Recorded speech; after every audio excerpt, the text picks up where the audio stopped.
Om Swastiastu, perkenalkan saya Niputu Sevi Melani Kurnia Karyana dengan 3 digit terakhir 243 yang berasal dari SGD B6, dan pada kesempatan kali ini izinkan kami untuk membuka dan mempresentasikan student project kami yang berjudul Congenital Hemolytic Anemia. Ada pula beberapa aspek yang akan kami bahas, yaitu definisi, klasifikasi, patofisiologi, manifestasi klinis, diagnosis, prinsip penata laksanaan, serta prognosis dari congenital hemolytic anemia.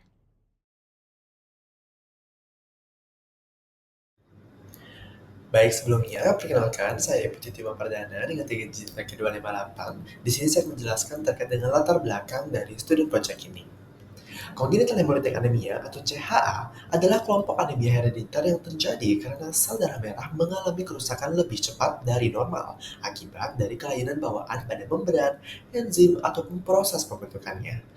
Penyakit ini memiliki variasi geografis yang sangat luas, dengan hereditary spherositosis paling banyak ditemukan di negara barat, sedangkan defisiensi glukos 6-fosfat dihidrogenase atau G6PD lebih sering terjadi di Asia dan juga Afrika. Hal ini dikarenakan adanya faktor pelindungan alami terhadap malaria. Sayangnya, di negara berkembang, kesadaran klinis terhadap CHA masih sangat rendah.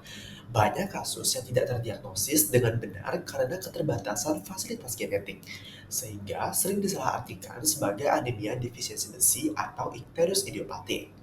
Kondisi ini menyebabkan angka kesakitan dan juga kematian bayi sangat tinggi dan juga meningkat akibat kern icterus dan anemia berat yang tidak tertangani.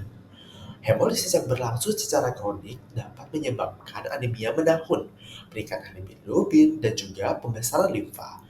Dalam jangka panjang, pasien dapat mengalami iron overload, yakni gangguan fungsi hati dan juga jantung, serta adanya inflamasi sistemik. Penata laksanaan saat ini masih hanya bersifat suportif, misalkan seperti transfusi darah, suplementasi folat, dan juga kelase besi. Sementara terapi genetik masih dalam tahap pengembangan. Oleh karena itu, CHA menjadi tantangan yang besar di bidang hematologi, bukan hanya karena angka kejadian yang tinggi, tetapi juga karena komplikasi multisistem yang cukup berat. Maka dari itu, diperlukan upaya deteksi dini dan juga pengembangan terapi berbasis genetik untuk memperbaiki kualitas hidup dan juga prognosis pasien di masa depan. Baik, di sini sayaจะmelanjutkan terkait dengan tujuan dan juga manfaat dari penulisan student project ini. Penulisan ini bertujuan untuk memberikan pemahaman yang menyeluruh mengenai congenital hemolytic anemia. Secara khusus, di sini akan membahas mulai dari pengertian dan juga karakteristik umum, kemudian klasifikasi serta mekanisme patofisiologi yang menyebabkan terjadinya penyakit ini. Selanjutnya, akan membahas terkait dengan manifestasi klinis yang khas, memahami pendekatan diagnosis, serta menjelaskan penata laksanaan dan juga prognosis pasien dengan congenital hemolytic anemia. Dengan begitu, pembahasan ini diharapkan dapat memberikan gambaran yang utuh mengenai penyakit CHA dari sisi teori hingga praktik klinis. Melalui penulisan ini diharapkan mahasiswa, tenaga medis, maupun pembaca umum nantinya dapat memperoleh sumber informasi ilmiah yang komprehensif mengenai congenital hemolytic anemia. Selain menambah wawasan, penulisan ini juga bertujuan untuk meningkatkan kesadaran dan juga kemampuan dalam mengenali serta menangani kelainan darah bawaan secara lebih tepat, sistematis, dan juga mendalam. Perkenalkan, saya Emily Sabila Rosyad dengan 3 digit NIM terakhir 215. Di sini saya izin untuk menjelaskan pada poin 2.1 pengertian congenital hemolytic anemia. Congenital hemolytic anemia atau CHA adalah kelompok kelainan darah herediter yang menyebabkan umur eritrosit menjadi pendek dan terjadi penghancuran sel darah merah prematur di dalam sirkulasi. Hal ini disebabkan oleh kelainan pada membran eritrosit, enzim sel darah merah atau gangguan eritropoiesis di sumsum tulang. CHA umumnya bersifat langka, dengan prevalensi pada salah satu jenisnya hereditary spherocyte dilaporkan sekitar 1:2000 hingga 1:5000 pada populasi Kaukasia, menjadikannya bentuk CHA tersering di dunia barat. CHA bukan hanya gangguan eritrosit, tetapi melibatkan interaksi kompleks antara hemolisis, sistem imun, dan regulasi metabolisme besi tubuh. Terima kasih. Perkenalkan, nama saya Margaret Claudia Susanto dengan 3 digit NIM terakhir 132. Pada kali ini saya akan membahas mengenai klasifikasi dan etiologi congenital hemolytic anemia, yaitu yang pertama adalah kelainan membran eritrosit. Jadi, kelainan membran eritrosit yang pertama adalah hereditary spherocytosis atau yang disebut atau disingkat dengan HS, di mana HS ini merupakan kelainan membran eritrosit yang paling sering ditemukan. Dan HS terjadi karena adanya mutasi gen dari ankirin 1, BEN3, spektrin maupun protein 4.2 yang menyebabkan hubungan membran dan juga sitoskeleton menjadi lemah. Akibatnya, eritrosit akan menjadi berbentuk sferik, kurang elastis, dan juga mudah pecah di limpa. Karena terjadi hemolisis limpa ini, maka akan terjadi anemia hemolitik, ikterus, splenomegali, dan juga batuk empedu pigmenter. Untuk diagnosis dari HS sendiri dapat dilakukan dengan apusan darah di mana dapat terlihat bentuk sferosit dan juga uji fragilitas osmotik atau tes EMA. Dan kemudian terapi untuk HS sendiri adalah terapi suportif maupun splenektomi, di mana splenektomi dapat dilakukan apabila hemolisis berat dengan risiko infeksi dan juga trombosis. Kemudian kelainan dari membran eritrosit yang kedua yaitu hereditary elliptocytosis atau HE, dan juga bentuk beratnya yaitu hereditary piropoikilositosis atau HPP, di mana HE sendiri disebabkan oleh mutasi spektrin atau protein 4.1 yang membuat struktur membran eritrosit menjadi tidak stabil. Dan hal ini menyebabkan eritrosit menjadi berbentuk lonjong atau elips, akan tetapi fungsinya sendiri biasanya tetap baik. Dan sebagian besar dari HE sendiri merupakan tanpa gejala atau hanya berupa hemolisis ringan. Kemudian pada bentuk beratnya atau HPP, eritrosit ini menjadi sangat rapuh dan mudah rusak, apalagi pada suhu yang tinggi. Selain itu, untuk diagnosis sendiri dapat dilakukan dengan apusan darah, di mana akan tampak poikilositosis yang berat dan juga fragmen eritrosit. Kemudian untuk terapi yang dapat dilakukan yaitu suportif maupun splenektomi bila hemolisis berat maupun muncul adanya komplikasi. Kemudian, kelainan dari membran eritrosit yang ketiga adalah hereditary stomatocytosis atau yang bisa disebut dengan HST, di mana HST sendiri merupakan kelainan langka akibat adanya gangguan permeabilitas ion pada membran eritrosit. Dan gangguan ion ini dapat menyebabkan adanya perubahan volume sel. Yang pertama adalah dehidrasi atau serositosis karena mutasi dari PIE-ZO1 maupun overhidrasi karena mutasi dari SLJ4A1 atau RHAG. Dan akibatnya, eritrosit akan tampak seperti bentuk mulut atau stomatosit pada apusan darah. Selain itu, untuk HST sendiri, diagnosis dapat dilakukan dengan apusan darah, uji permeabilitas ion, maupun analisis genetik. Selain itu, untuk terapi sendiri, pada HST tidak dianjurkan untuk melakukan splenektomi, karena splenektomi dapat meningkatkan risiko trombosis.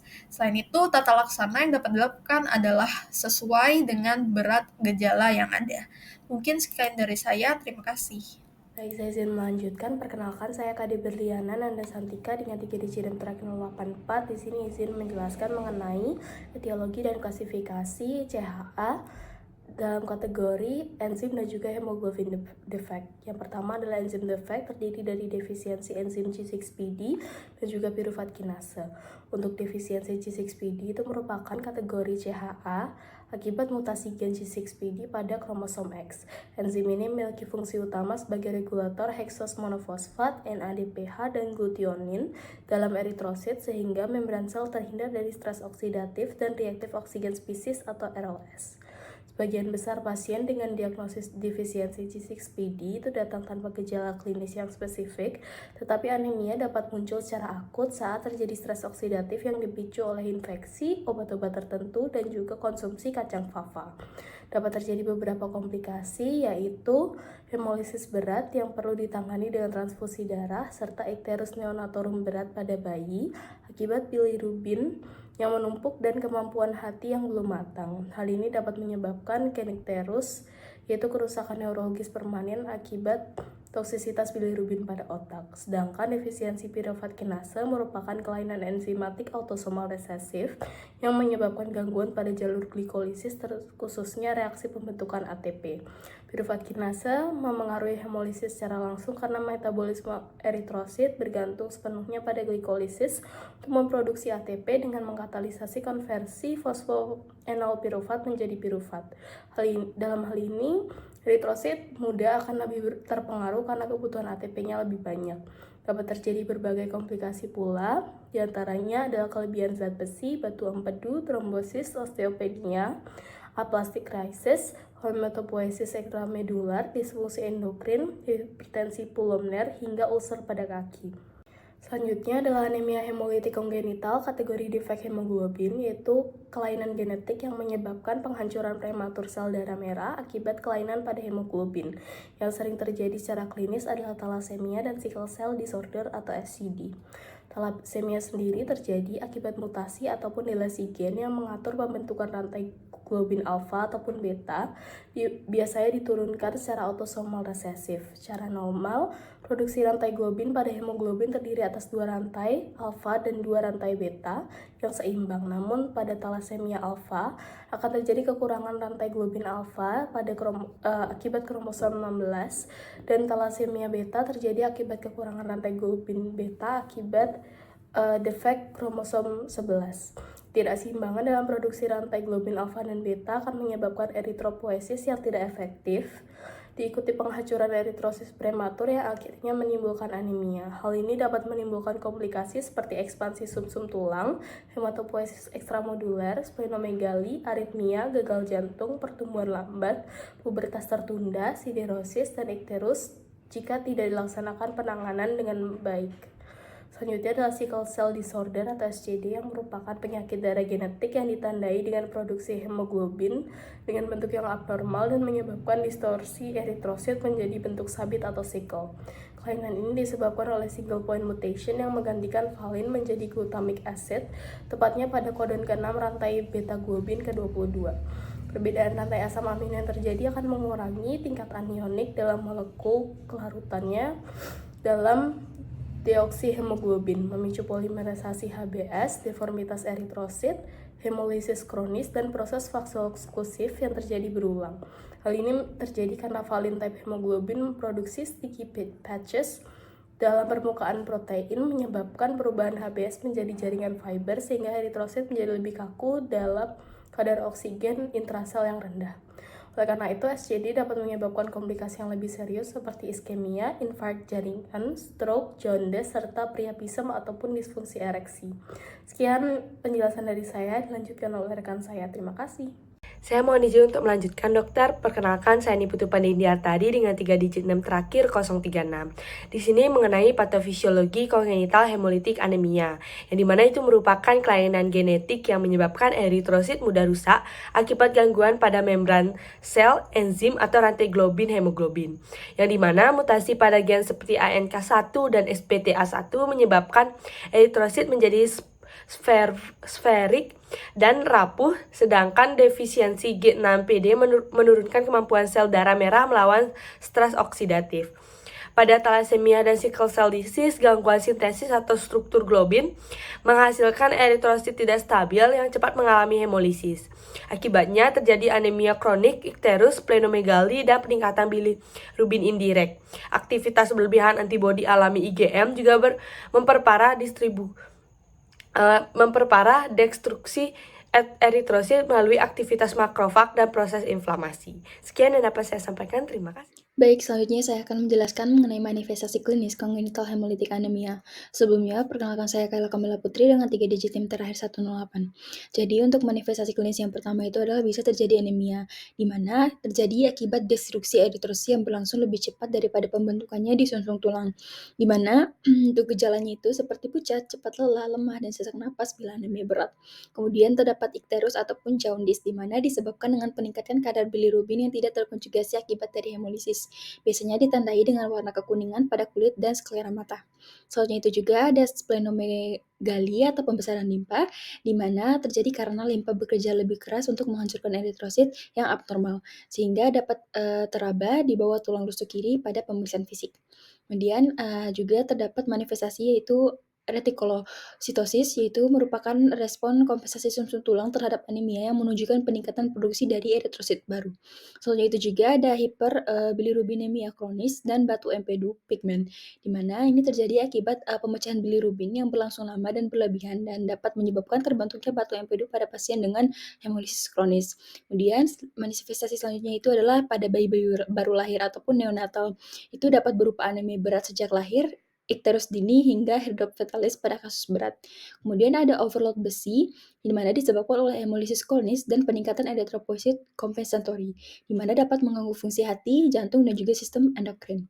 Dan yang terakhir itu adalah manifestasi imunologis dan inflamasi. Jadi beberapa penelitian itu menunjukkan bahwa adanya peran sistem imun dan proses inflamasi dalam mempercepat dieksklusi dari eritrosit. Baik dokter, saya izin melanjutkan. Sebelumnya perkenalkan, nama saya Nima Dikenal Prayasita dengan 3 digit terakhir NIM saya 184. Di sini saya akan menjelaskan poin 2.5 terkait dengan diagnosis kongenital hemolytic anemia atau CHA. Jadi diagnosis dari CHA ini dilakukan secara bertahap, mulai dari proses anamnesis hingga pemeriksaan genetik untuk memastikan jenis kelainan hemolitik kongenital secara tepat. Jadi pada tahap anamnesis dilakukan penilaian riwayat keluarga, transfusi, dan infeksi. Kemudian akan dilanjutkan dengan pemeriksaan laboratorium dasar dengan tujuan untuk mengonfirmasi adanya anemia dan proses hemolisis. Pemeriksaan laboratorium dasar yang pertama kali dilakukan adalah complete blood count atau CBC yang bertujuan untuk menunjukkan kadar hemoglobin, hematokrit, MCV, MCH, MCHC, dan retikulosit. Seperti contohnya, pada saat angka terjadi retikulositis, itu menandakan terjadinya kompensasi terhadap hemolisis. Kemudian, angka MCV juga dapat dilihat pada pemeriksaan complete blood count yang ditandai dengan misalnya peningkatan yang menandakan retikulositnya tinggi atau penurunan pada MCV, misal pada yang terjadi pada thalassemia. Kemudian pemeriksaan laboratorium dasar yang dapat dilakukan adalah hapusan darah tepi atau peripheral blood smear untuk menilai morfologi eritrosit abnormal, apakah ada sperosit, target sel, sel sabit, dan lain sebagainya. Adapun parameter dari terjadinya hemolisis yaitu angka bilirubin indirect dan LDH yang meningkat, haptoglobin menurun atau sama sekali tidak terdeteksi. Selanjutnya dapat dilakukan pemeriksaan Coombs test atau DAT untuk menunjukkan penyebab apakah ada congenital hemolytic anemia ataupun autoimun hemolytic anemia. Selanjutnya dilakukan pemeriksaan spesifik dan genetik untuk mengetahui apakah ada imun tubuh yang terlibat dalam proses anemia hemolitik. Yang pertama, kelainan hemoglobin atau hemoglobinopati ini dapat dilakukan pemeriksaan elektroforesis HB atau HPLC yang akan mendeteksi HBS, HBE, HBC atau proporsi rantai globin abnormal seperti pada thalassemia. Kemudian pada pasien dengan kelainan enzim atau enzimopati itu dapat dilakukan pengukuran aktivitas enzim spesifik misalnya G6PD atau piruvat kinase. Kemudian pada pasien dengan kelainan membran eritrosit itu dapat dilakukan tes osmotic fragility atau eosin 5 mm atau EMA binding test. Kemudian ada analisis genetik bertujuan untuk menentukan mutasi gen penyebab, misalnya seperti HBA atau HBB pada thalassemia, ANK1 atau SPTA1 atau EPB42 untuk HS dan G6PD untuk defisiensi G6PD. Kemudian ada pemeriksaan whole exome sequencing atau panel genetik spesifik yang digunakan jika pada hasil biokimia itu tidak konklusif, kemudian yang berguna juga untuk klasifikasi penyakit, prediksi keparahan, dan konseling genetik. Sekian, terima kasih. Baik, dengan izin melanjutkan dokter, sebelumnya perkenalkan saya Nilo Adinila Chandra Dewi dengan 3 digit terakhir 012 akan melanjutkan mengenai dari terapi suportif serta simptomatiknya. Adapun penata laksanaan suportif dari congenital hemolytic anemia bertujuan untuk mengontrol hemolisis, mencegah komplikasi, serta dapat meningkatkan kualitas hidup. Adapun terapi utama yaitu yang pertama terdapat transfusi darah pada anemia berat ataupun dekompensasi. Yang kedua yaitu menggunakan asam folat jangka panjang untuk mendukung eritropoiesis. Yang ketiga ada kelasi besi untuk mencegah dari hemosiderosis akibat transfusi berulang. Selanjutnya, ada pencegahan infeksi dengan vaksinasi, yaitu seperti vaksinasi Streptococcus pneumoniae, Neisseria meningitidis, ataupun Haemophilus influenza tipe B, serta terdapat profilaksi antibiotik pada pasien pasca splenektomi. Nah, selanjutnya terdapat pemantauan rutin, yaitu seperti pemantauan HB, retikulosit, ferritin, ataupun fungsi hatinya. Nah, adapun kemajuan terapi farmakologis ini meliputi yang pertama ada mitapivat, di mana mitapivat tersebut dapat berperan sebagai aktivator piruvat kinase pada piruvat kinase defisiensi. Selanjutnya ada voxelotor ataupun luspatercept, itu merupakan penggunaan untuk meningkatkan hemoglobin serta dapat menurunkan hemolisis pada sickle cell disease ataupun beta thalassemia. Mungkin itu saja penjelasan dari saya. Sekian, terima kasih. Baik, izin melanjutkan dokter. Di sini saya akan menjelaskan mengenai terapi definitif pada anemia hemolitik kongenital. Nah, secara umum terapi definitif ini mencakup dua pendekatan utama, yaitu pembedahan berupa splenektomi serta pendekatan kuratif seperti transplantasi sel punca serta terapi genetik. Adapun yang pertama yaitu terdapat pembedahan atau splenektomi, di mana itu merupakan pengangkatan limfa ataupun tindakan utama pada beberapa jenis anemia hemolitik kongenital. Nah, tindakan ini terbukti efektif terutama untuk hereditary septoksitosis ataupun beberapa bentuk hereditary eliptoksitosis yang berat. Nah, tujuan utama dari splenektomi ini untuk menurunkan tingkat hemolisis, meningkatkan kadar hemoglobin, serta mengurangi kebutuhan transfusi darah.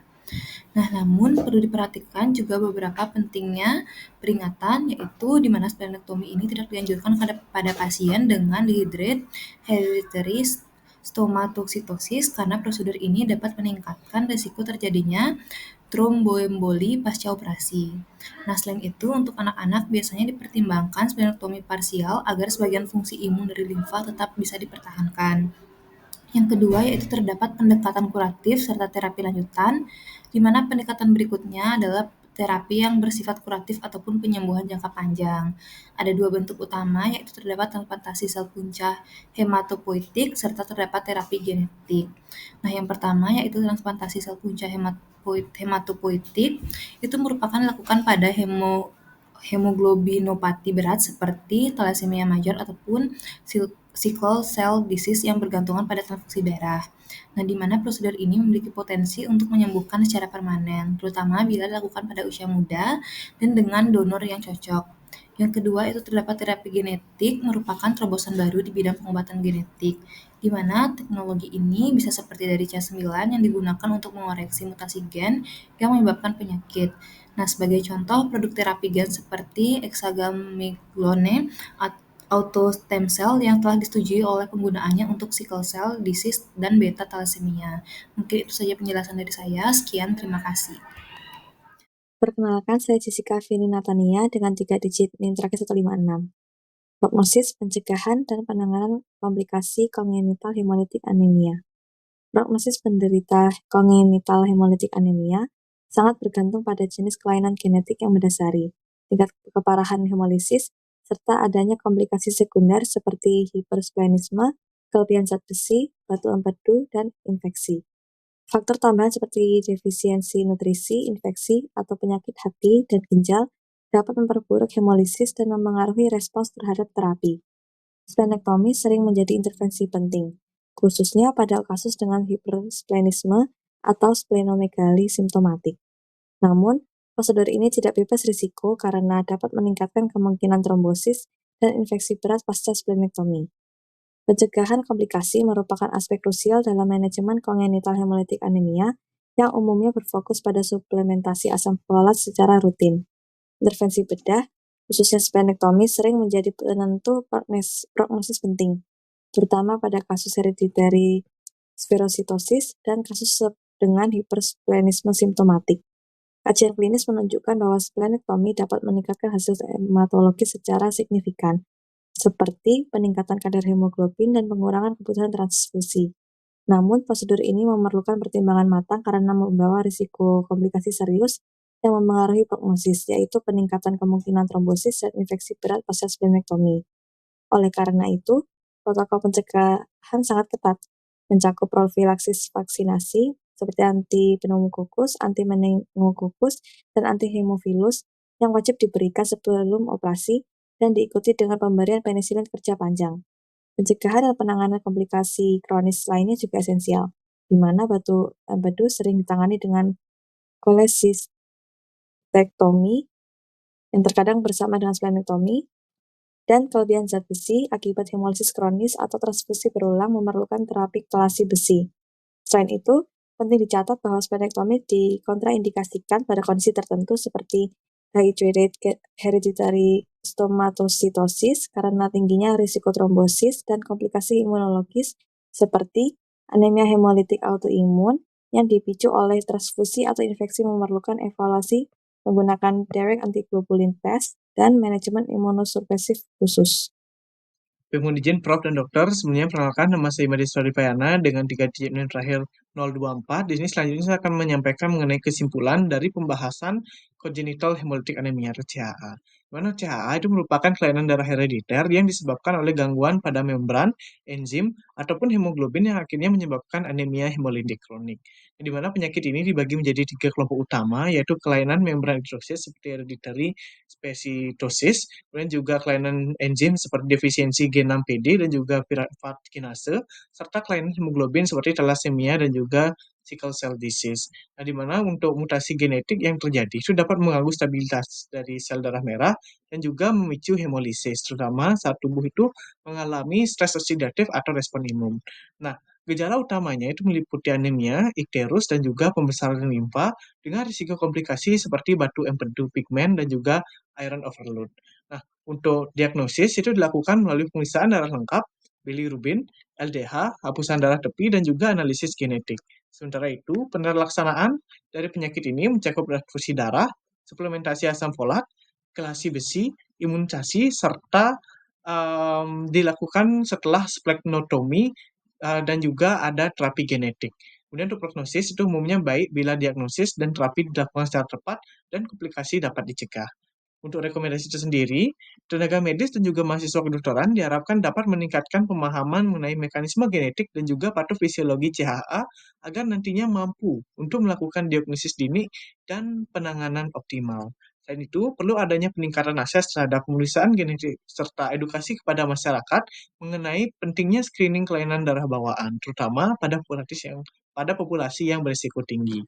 Nah, terakhir, penelitian terkait dengan terapi gen dan juga pengembangan obat spesifik perlu terus dikembangkan agar di masa depan nanti dapat tersedia terapi yang bersifat kuratif. Baik, sekian dari saya. Terima kasih.